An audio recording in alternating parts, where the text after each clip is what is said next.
मेरा नाम हेमंत आता है। मैं जयसिंहवास सरस्वती शिक्षण संस्थान में पढ़ा रहा हूँ। आज आपका टॉपिक है इलेक्ट्रिक फ्लक्स। इलेक्ट्रिक फ्लक्स क्या होती है?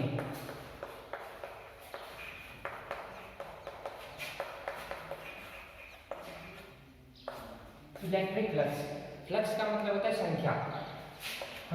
फ्लक्स की रिलेट करती है संख्या को,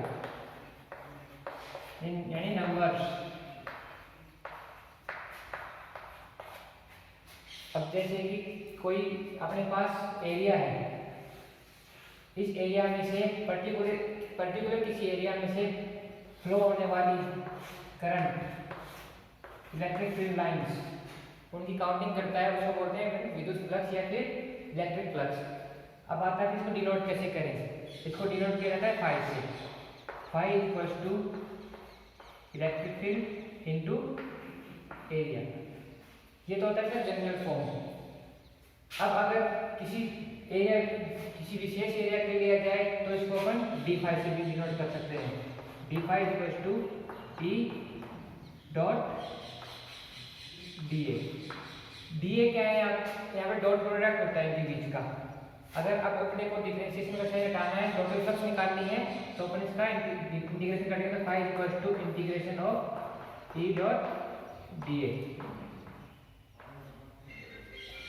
डॉट प्रोडक्ट को कैसे खोलते हैं अपन?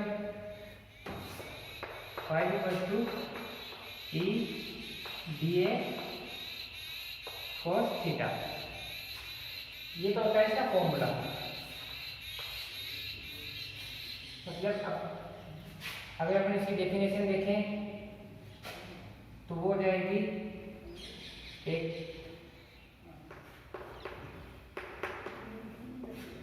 एकांक क्षेत्रफल में से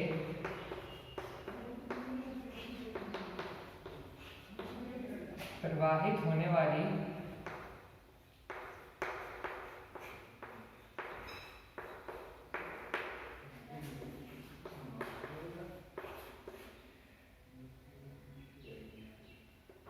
क्षेत्रफल के लंबवत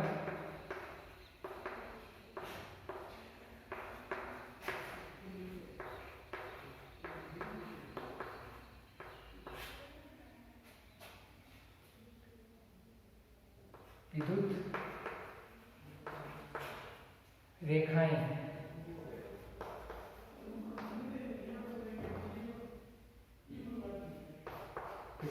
एकांक क्षेत्रफल में से प्रवाहित होने वाले क्षेत्र के लंबवत विद्युत रेखाएं वो क्या कहलाती है? अपनी विद्युत फ्लक्स कहलाती है, इलेक्ट्रिक फ्लक्स। अब अपन बात करते हैं किसकी? Continuous charge distribution. इसको मिटा दो, ठीक है। अब अपन बात करते हैं कंटीन्यूअस चार्ज डिस्ट्रीब्यूशन। इसका काम हो गया था कंप्लीट।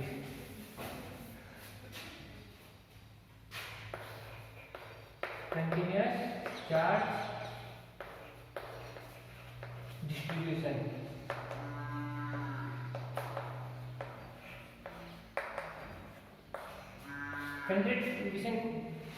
कंटीन्यूअस चार्ज डिस्ट्रीब्यूशन की सबसे पहली बात क्या होती है? जैसे कि चार्ज जो है वो समान रूप से वितरित हो।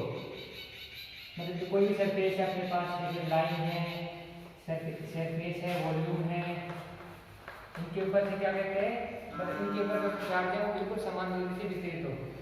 बिल्कुल जैसे कि टू चार्ज है, टू चार्ज है अपने पास, तो यहाँ पे भी हो, यहाँ पे भी, मतलब बिल्कुल समान वितरित हो, उसको बोलते हैं अपन कंटीन्यूअस चार्ज डिस्ट्रीब्यूशन। तो ये कितने प्रकार का होता है? 3 प्रकार का होता है। नंबर 1 ये लीनियर चार्ज डिस्ट्रीब्यूशन। इसके अंदर क्या होता है? अपने पास लंबाई होती है, लेंथ। उस लेंथ के ऊपर वितरित होता है। जैसे कि ये मान लिया अपने पास कोई लंबाई है, कुछ भी मान लो, रेखा है, इसके ऊपर पॉजिटिव पॉजिटिव पॉजिटिव पॉजिटिव ये चार्ज वितरित है। अब इसके अंदर क्या होता है? जो चार्ज होता है ना, इसके एक बात कहते हैं कि 1D के अंदर होता है। ये सिर्फ एक ही दिशा के अंदर होगा, आपका 2 दिशा में नहीं फैलेगा। इसके लिए अपन डिनोट किसी करते हैं इसको लेमडा से। लेमडा क्या होता है? यहाँ पे linear charge density. Linear charge density मतलब lambda equal to Q upon L, मतलब एकांक लंबाई में वितरित क्षेत्र, इसी की चार्ज डिस्ट्रीब्यूशन एकांक लंबाई में है, उसको बोलते हैं अपन लीनियर चार्ज डेंसिटी। दूसरा टाइप होता है इसका surface charge density. Surface charge density क्या होता है, मतलब कोई सरफेस है अपने पास, कुछ भी लगा लो, अब इसके ऊपर विपरीत है आवेश इक्वल, अब इसकी डेंसिटी क्या होती है।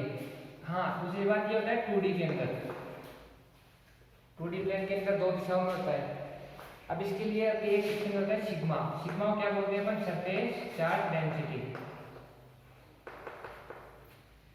इस सिग्मा को डिनोट किसे करते हैं, ये देखो यहाँ पे एकांक लंबाई थी तो अपॉन एल हो गया, और यहाँ पे क्या है चार्ज एकांक क्षेत्रफल आ जाएगा, यहाँ पे चार्ज पर एकांक क्षेत्रफल में क्या देगा Q upon A for area, किसी भी सरफेस का हो सकता है वो। अब बात करते हैं अपन तीसरे टाइप की, वो होता है volume charge density.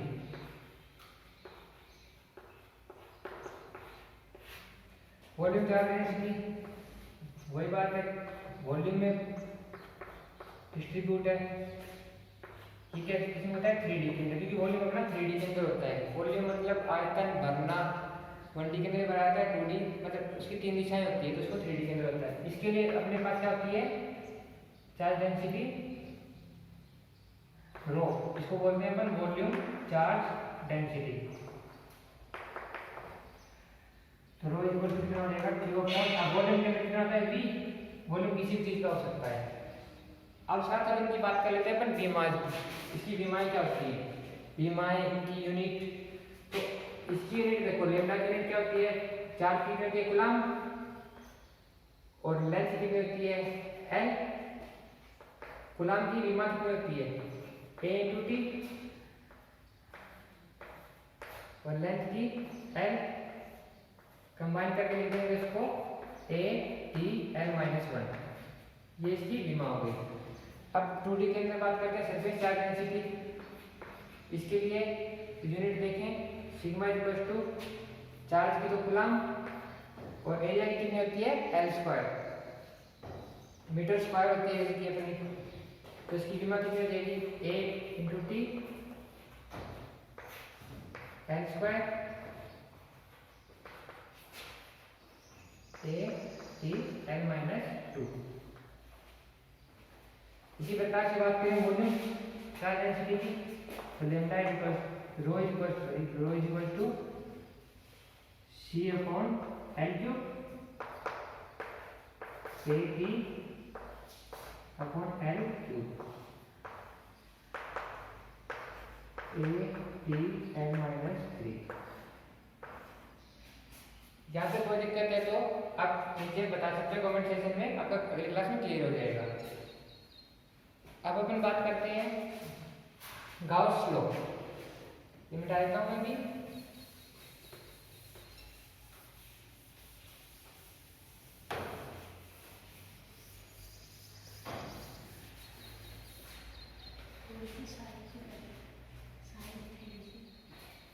Gauss law,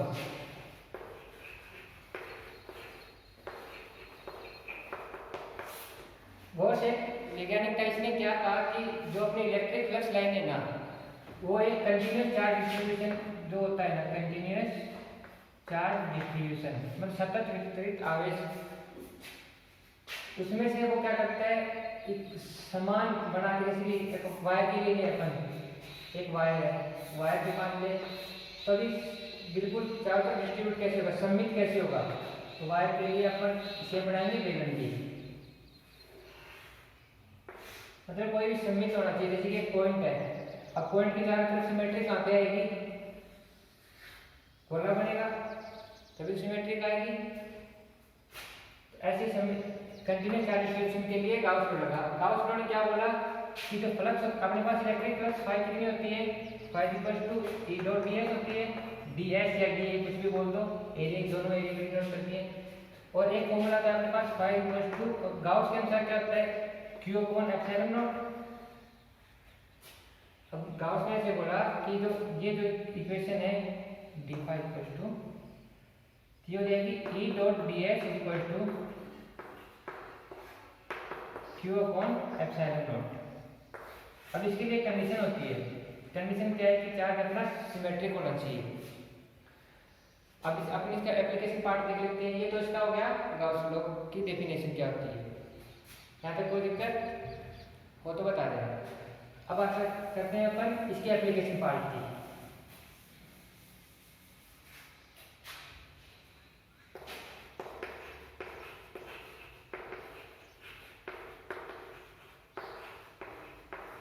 application part सबसे पहले अपन निकाल रहे हैं चार्ज इलेक्ट्रिक फील्ड निकाल लेते हैं। मतलब इससे आप इलेक्ट्रिक फील्ड कैसे निकाल सकते हैं। Electric field due to infinite charge distribution, infinite rod बोल दो, वायर बोल दो।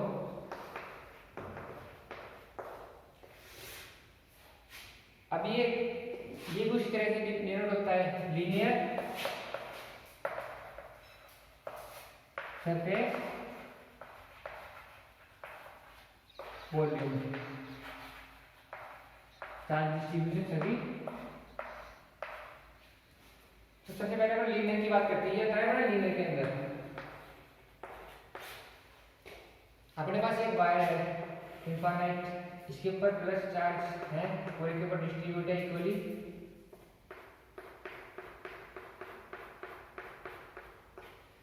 अब इससे आर डिस्टेंस के ऊपर एक पॉइंट पी है। यहाँ पे अपने को इलेक्ट्रिक फील्ड इंटेंसिटी निकालनी है। इसको अपन इलेक्ट्रिक फील्ड इंटेंसिटी निकालनी है। सबसे पहले अपने को क्या करना होगा। अब देखो इसके यहाँ पे इलेक्ट्रिक फील्ड है, चार्ज है, इलेक्ट्रिक फील्ड लगेगा इस पॉइंट के ऊपर।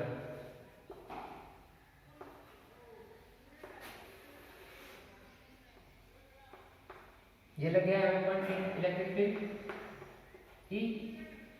वैसे तो बहुत अल्पांश लेते हैं अपन इसको डी, बहुत अल्पांश एरिया के लिए लेते हैं अपन डी ए के लिए। इसको कितना हो जाएगा, बहुत अल्पांश के लिए डी हो जाएगा। अब जैसे जैसे आगे बढ़ता जाएगा, जैसे जैसे आगे बढ़ता जाएगा ये सारी इधर आते जाएंगे, फिर नीचे भी जाएगा एक बार, तो वहां से भी एक एंगल यहाँ से थीटा बनाते हुए यहाँ पे हो जाएगा। यहाँ पे इसके ऊपर इलेक्ट्रिक फील्ड इंटेंसिटी ऐसे देखेंगे। अब इस क्योंकि अपने को क्या, मैंने आपको क्या बताया शुरू में कि एकांक क्षेत्रफल या फिर लंबाई के लंबवत होता है, तो अपन को कैलकुलेट किसकी फ्लक्स कहाँ पे गुजरती है, अपनी परपेंडिकुलर एंड, उसकी डायरेक्शन क्या होती है, सरफेस के हमेशा परपेंडिकुलर होती है। तो इस सरफेस की परपेंडिकुलर होगी यहाँ पे ऊपर इसके कंपोनेंट ले लेंगे। अब इसके यहाँ पे कंपोनेंट क्या आएगा, डी cos थीटा, और यहाँ पे कंपोनेंट ऊपर वाला कंपोनेंट क्या आएगा लगभग डी sin थीटा। अब ये दोनों तो एक दूसरे के इक्वल है और अपोजिट डायरेक्शन में है। ये तो ऐसे ऊपर की तरफ और ये ऐसे नीचे की तरफ, तो ये दोनों तो जाएंगे कैंसिल। तो साइन कंपोनेंट हो जाएगा कैंसिल, तो सिर्फ किसकी वजह से आएगा, इलेक्ट्रिक फील्ड अपना cos कंपोनेंट की वजह से। तो electric flux phi equal to कितना होता है, E डॉट ds। और दूसरी बात ये सिर्फ Gauss law only close loop के लिए, क्लोज लूप के लिए लागू होता है। तो क्लोज लूप बनाएंगे इसका, E dot ds close integration होता है। और फाई इक्वल टू अपने पास क्या होता है, Q अपॉन एप्सिलॉन नॉट। ये तो बात होगी अपनी इसकी। शेयर कंपोनेंट क्या लेंगे यहाँ पे अपन, E डी cos थीटा।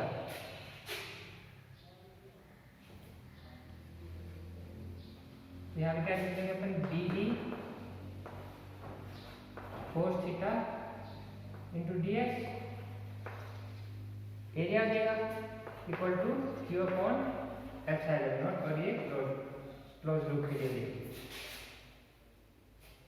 अब अपन बात करते हैं इसका मैग्नीट्यूड निकालना, परिणाम निकालना। परिणाम कैसे निकालेंगे, अब इस डायग्राम का वैसे कोई काम नहीं है, वो अपने वहां पे लिख दिया।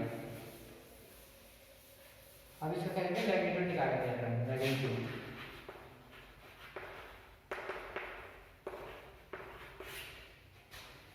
ये अपने पास क्या था, सिमेट्रिक बनाएंगे, बताया था सिमेट्रिक होती है गाउस के लॉ में। अब देखो इसके परपेंडिकुलर यहाँ पे इलेक्ट्रिक फील्ड ऐसी है, इसके इस सरफेस के परपेंडिकुलर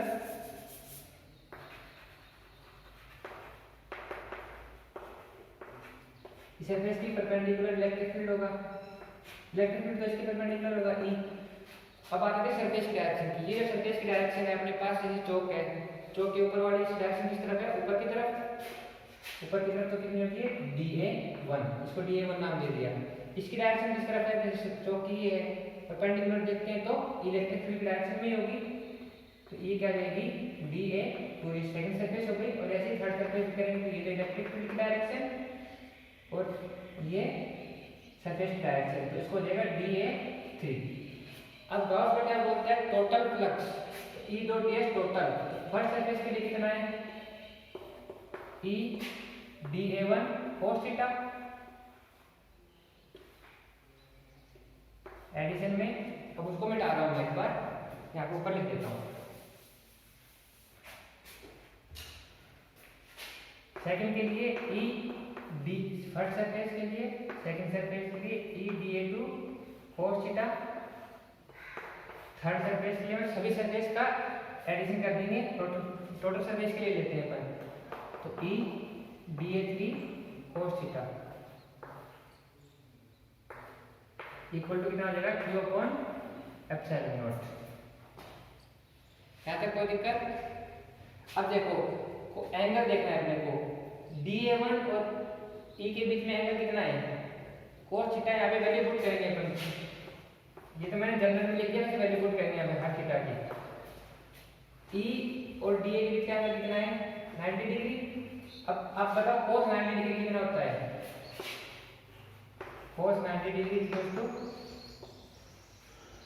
0 और cos 0 डिग्री इक्वल टू 1। तो इन दोनों के बीच का एंगल कितना 90 डिग्री, तो E DA1 cos 90 degree addition में। अब इन दोनों के बीच का एंगल कितना है, एक ही लाइन में ही तो इनके बीच का एंगल कितना है 0 degree, E DA2 cos 0 degree. Third surface के लिए बात करेंगे, वैसे इनके बीच का एंगल हो जाएगा 90 degree, E DA3 cos 90 degree equal to कितना हो जाएगा Q अपॉन एप्सिलॉन नॉट। अब इसकी वैल्यू 0, इसकी वैल्यू 0, बच गया अपने, इसकी वैल्यू 1, तो बच गया अपने पास क्या E DA2 इक्वल टू कितना हो जाएगा Q अपॉन एप्सिलॉन नॉट। अब ये क्या आकृति किस चीज की बनी है, ये एक बेलन की। अब बेलन का क्षेत्रफल क्या होता है, एरिया, टोटल एरिया बेलन का कितना होता है E 2 पाई r है equal to Q upon epsilon nought. इसको मैं आगे लिख देता हूँ,